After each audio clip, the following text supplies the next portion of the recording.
trust Iran. They've lied to me constantly. We have total control over the Hormuz Strait right now. At some point, maybe they'll do something and then they get blown away. But right now, we're in a very good position. He's lost control of the situation. That's what it comes down to. He started an illegal war, didn't consult Congress, didn't consult his allies, didn't have a plan.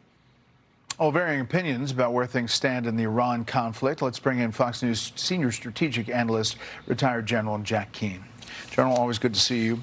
Where do you think we sit tonight? Yeah, well, I think a couple things have certainly taken place here. If we go back to April the 7th, we recognize that's when we went to a ceasefire. The objective was to go into negotiations at Iran's invitation to open up the Straits of Hormuz, which they had blocked since March the 2nd. The war began on February the 28th. And so we entered a diplomatic phase as that was objective one. Objective two is a nuclear deal. And that still hasn't happened. So the diplomatic phase, certainly the president is frustrated by it. You've heard his comments. You can't talk to these guys. They're unwilling to really make substantive compromise. And even when they make a deal, like they did over the Memorandum of Understanding, both presidents signed it. Within days, they violated, and the principal agreement was the Straits of Hormuz. And then the second thing that is happening is certainly, why did the president stop military operations on April the 7th? And it was a shift, I think, in terms of his priorities, which at the time were military objectives, and economic and political objectives became paramount. And you defined why on your chart there. By the way, that whole thing was very well done. And that fact is continuing up to this day.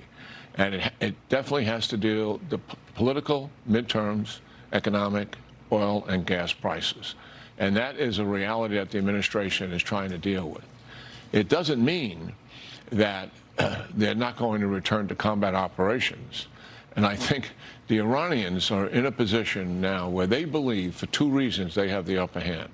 One, you defined it right there, their influence over both of those. They don't control that, but either do we totally control it either. What they do have is influence over it as a result of their ability to disrupt it. And obviously we have shut down all of Iran's ports in terms of entrance and exit from those ports. So that's one thing. And I think they're achieving that, exceeded their expectations. The second thing I think that in their minds they believe they have an upper hand is when they attack the allies in the region. They knew that would have some benefit. But I think it absolutely surprised them that the allies more than one time, these are the Gulf states who are oil-producing countries, came to the president and more than one time, I think 3 times is reported, got him to stand down from military operations. That is impactful in their minds. So when they look at this phase here, they see the midterms coming. My gut feel is that they're likely going to get more aggressive because they don't believe the president will do much prior to the midterms in terms of military reaction. I mean, he's already said he's low-keying it. He said that in an interview. But here's the fact is, they have miscalculated with him time and time again.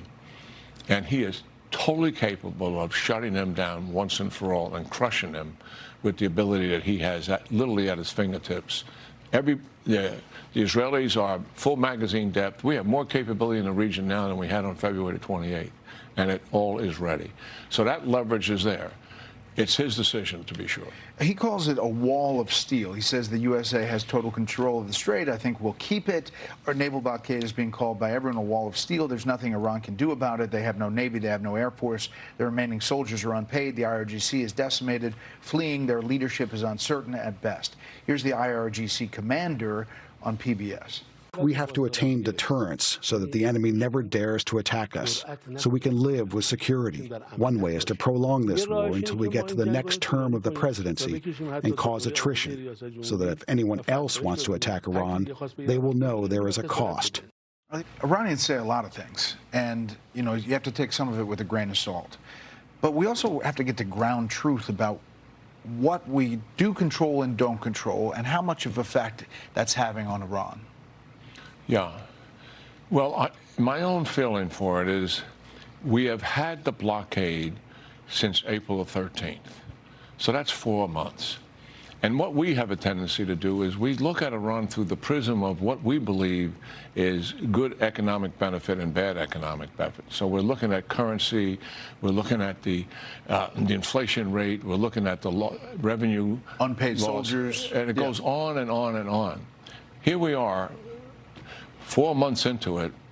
The Iranian leadership, and that man is one of those leaders, they don't really care about the suffering of their own people. What they care about is surviving and having a level of control coming out of this so they can rebuild and recover their regime. In their minds, they think they're on that path, and they can recover this and outlast the United States in terms of will. War is always a fundamental test of will, and that is where I think they are. So when we're waiting for this collapse to take place because of the blockade, the truth is there's not a man on the planet who knows that answer. The Iranians don't know at what point they will give in and say, we're truly ready to make a deal now because of the economic peril the blockade is forcing on us. I think their determination is to outlast us in that. We've done stories about concerns about munitions and stockpiles. We also clarified that the CENTCOM commander and leaders of the Pentagon believe they have what they need if they wanted to do a massive attack in Iran and whatever this is going to be in Iran. But there are concerns broadly about those numbers of munitions. You don't think that has an effect on decision making? I don't think the munitions are having an impact on what we're going to do with Iran. And I think it's well known that for multiple years now, we have been sacrificing rebuilding our arsenal because of budget cutbacks. And where do you take those cuts? And those were easy places to cut, and you were deferring problems. And those problems are coming home to roost. I think we're fully capable, in my discussions with IDF and our military leaders, they have what they need to execute the president's mission. This is more about replenishing the stockpiles and how fast can we replenish them to deal with the potential of other threats. Maybe. I think that is really the central issue. General, it's always great talking to you. Thank you very much. Yeah, always good talking to you too. Appreciate it. Take care. Be sure to like and subscribe for all the Fox News latest on YouTube, and catch full shows streaming now on Fox One.